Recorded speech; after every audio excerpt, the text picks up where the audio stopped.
ఇక వివరాల్లోకి వెళ్తే పని ప్రదేశాలలో లైంగిక వేధింపులు జరగకుండా అరికట్టేందుకు ప్రభుత్వం స్పష్టమైన విధానంతో పనిచేస్తుందని ఏపీ మహిళా కమిషన్ చైర్పర్సన్ రాయపాటి శైలజ అన్నారు. ఒంగోలు రిమ్స్లోని నర్సింగ్ కళాశాల, సఖీ వన్ స్టాప్ సెంటర్, రామ్నగర్లోని బాలసదన్ శిశుగృహాలు సందర్శించారు.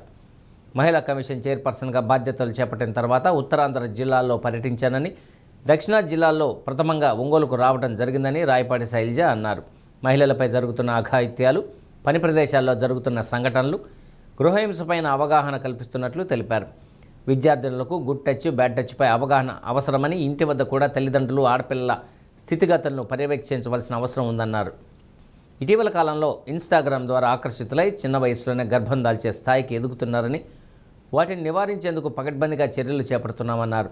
తమకు అవసరమైన వస్తువులు లేవని నర్సింగ్ విద్యార్థులు కమిషన్ చైర్పర్సన్ దృష్టికి తీసుకువచ్చారు. సఖీ వన్ స్టాప్ సెంటర్లో వివాహానికి ముందే కౌన్సిలింగ్ నిర్వహణ కార్యాలయాన్ని ప్రారంభించారు. రామ్నగర్ 3వ లైన్లోని బాలసదన్లో చిన్నారుల మధ్య క్రిస్మస్ కేక్ కట్ చేసి శుభాకాంక్షలు తెలిపారు.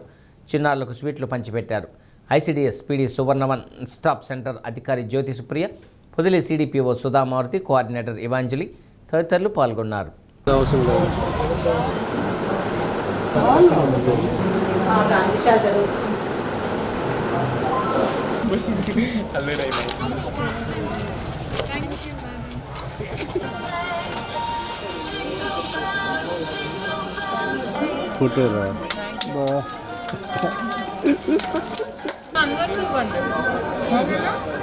ఎవరు తీసుకుంటారు రెస్పాన్సిబిలిటీ? లంచ్కి ఏం తిన్నారు, బ్రేక్ఫాస్ట్కి ఏం తిన్నారు, లంచ్కి ఏం తిన్నారు?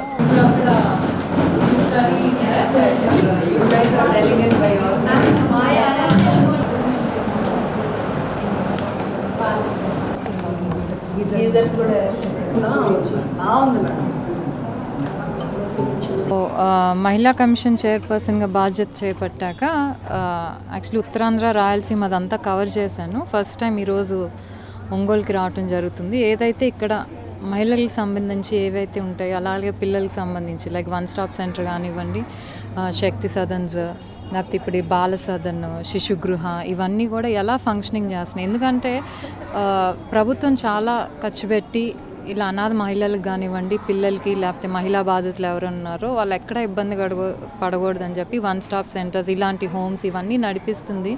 సో ఫంక్షనింగ్స్ అనేవి బాగున్నాయి. జస్ట్ ప్రభుత్వం పెడితే సరిపోదు కదా, కింద గ్రౌండ్ లెవెల్ ఎలా మేనేజ్ అవుతున్నాయని చూడటం కూడా ఒక ఇంపార్టెంట్.